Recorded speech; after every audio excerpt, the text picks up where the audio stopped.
Hər birinizə salam. Bu məlumatların daha çox insana çatması üçün bizə dəstək olmaq istəyirsinizsə, lütfən elə indi bu təqdimatı bəyənin. Çox sağ olun. Beləliklə, qış gəlir. Bu da o deməkdir ki, uşaqlar üçün burun axması, öskürək və hərarət mövsümü başlayır. Amma heç narahat olmayın. Çünki bugün biz sizinlə birlikdə övladlarımız üçün sarsılmaz bir immunitet qalxanı inşa edəcəyik. Gəlin görək, bu qalxanı addım-addım necə möhkəmləndirə bilərik.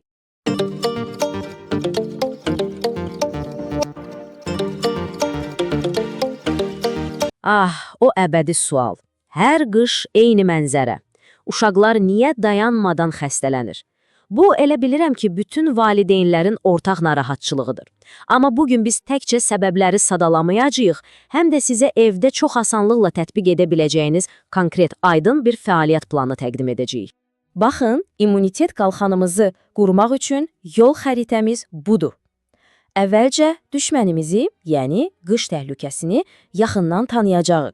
Sonra qalxanımızın qatlarını bir-bir quracağıq. Qidalanma, yuxu, gigiyena və sonda mühit və fiziki aktivliklə bu qalxanı daha da gücləndirəcəyik. Hazırsınızsa, başlayaq. Yaxşı bir müdafiə qurmaq üçün əvvəlcə nəyə qarşı mübarizə apardığımızı bilməliyik. Elə deyilmi? Gəlin görək, qış fəsli uşaqların sağlamlığı üçün niyə bu qədər riskli sayılır? Bu faktorları anlasaq, müdafiəmiz də bir o qədər təsirli olar. Deməli, məsələ belədir. Birincisi, viruslar soyuq və quru havanı çox sevir. Bu şəraitdə sanki super sürətlə çoxalırlar. İkincisi, biz hamımız qışda daha çox vaxtı qapalı, havasız yerlərdə, məktəblərdə, bağçalarda keçiririk. Bu da mikrobların bir uşaqdan digərinə keçməsi üçün açığı ideal bir mühit yaradır. Üstəlik, bədənimiz var gücü ilə özünü isti saxlamağa çalışır və bu zaman immun sisteminə daha az enerji qalır. Bütün bunlara bir də günəşin az olması səbəbindən yaranan D vitamini çatışmazlığını əlavə etsək, məncə vəziyyət tam aydın olur. Və budur, qalxanımızın təməlinə, yəni ən vacib birinci qatına gəlib çatdıq, qidalanma. Uşaqlarımızın boşqabında nə olduğu əslində onların sağlamlıq qalasının təməl daşlarıdır. İndi sizə çoxlarını təəccübləndirəcək bir fakt deyim. Bizim immun sistemimizin, yəni bədənimizi qoruyan əskərlərin təxminən 70%-i bağırsaqlarımızda məskunlaşıb. Bu nə deməkdir? Çox sadə. Uşağın bağırsaqları nə qədər sağlamdırsa, immuniteti də bir o qədər güclüdür. Yəni, qidalanma sadəcə qarın doyurmaq deyil, bizim əsas müdafiə xəttimizdir. Yaxşı, bəs bu təməli hansı kərpiçlərlə hörəcəyik? Gəlin, immunitet komandamızın ulduz oyunçuları ilə tanış olaq. Məsələn, C vitamini. Portağal, kivi kimi meyvələrdə olur və bədənimiz üçün yeni əskərlər, yəni anticismlər istehsal edir. D vitamini balıq və yumurtada tapılır və həmin əskərləri döyüşə hazırlayır. Zink isə virusların sürətini azaldan bir müdafiəçidir. Probiotiklər, yəni qatıq və kefir, bağırsaqdakı yaxşı bakteriyalardan ibarət ordumuzu gücləndirir. Bu qidaları uşağınızın rasionuna daxil etməklə siz əslində onun immunitet qalasının təməlini qurursunuz. Təməli qidalanma ilə möhkəm qoyduq. İndi isə qalxanımızın ikinci, çox vacib bir qatına keçirik. Yuxu. Bilirsiniz, yuxu sadəcə istirahət deyil. Bu, bədənin özünü təmir etdiyi, yenilədiyi və immun sisteminin güc topladığı ən qiymətli zamandır. Təsəvvür edin ki, dərin yuxu zamanı bədənimiz sanki bir təmir sexinə çevrilir.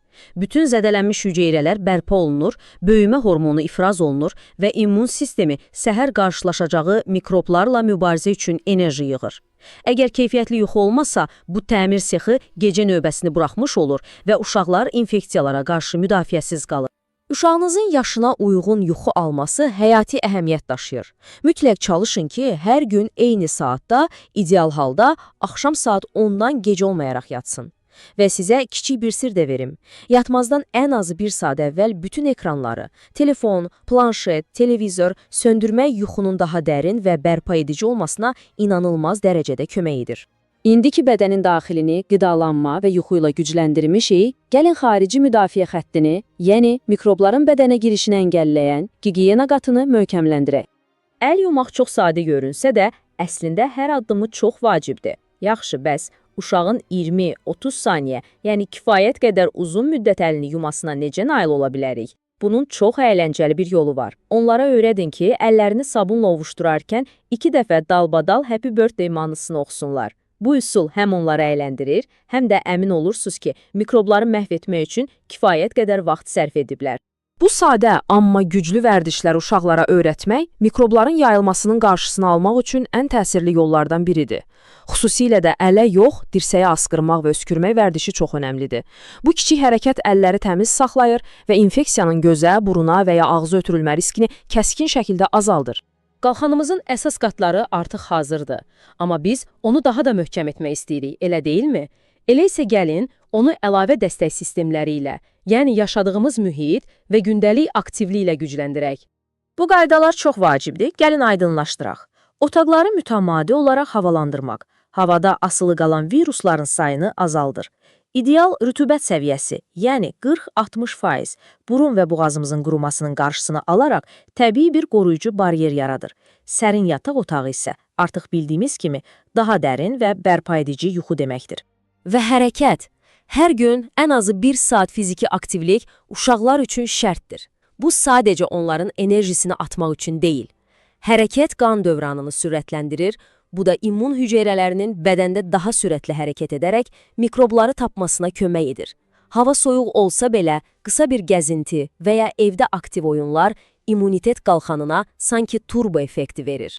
Beləliklə, bütün qatları birləşdirdik və immunitet qalxanımız artıq hazırdır. Amma ən çətin və ən vacib məsələ bu qalxanı hər gün güclü saxlamaqdır. Əsl güc davamlılıqdadır.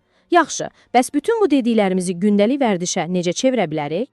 Hər şeyi bir gündə dəyişmək bilirəm ki, çətindir. Ona görə də gəlin kiçik addımlarla başlayaq. Sizə çox sadə bir 3 günlük başlanğıc planı təklif edirəm. Birinci gün yalnız qidalanmaya fokuslanın. İkinci gün mühit və yuxuya. Üçüncü gün isə gigiyenaya. Bu kiçik addımlar zamanla böyük və qalıcı dəyişikliklərə səbəb olacaq. Və sonda bu fikri sizinlə bölüşmək istəyirəm. Unutmayın, immunitet bir gecədə yaranan bir möcüzə deyil. O hər gün, səbirlə, təkrar-təkrar hörülən, kiçik, amma çox təsirli vərdişlərdən tikilən möhkəm bir qaladır. Bu qalanı qurmaq övladlarımızın sağlamlığı üçün edə biləcəyimiz ən böyük yatırımdır. Daha çox belə məlumatlar, reseptlər üçün bizi izləyin və sağ olun.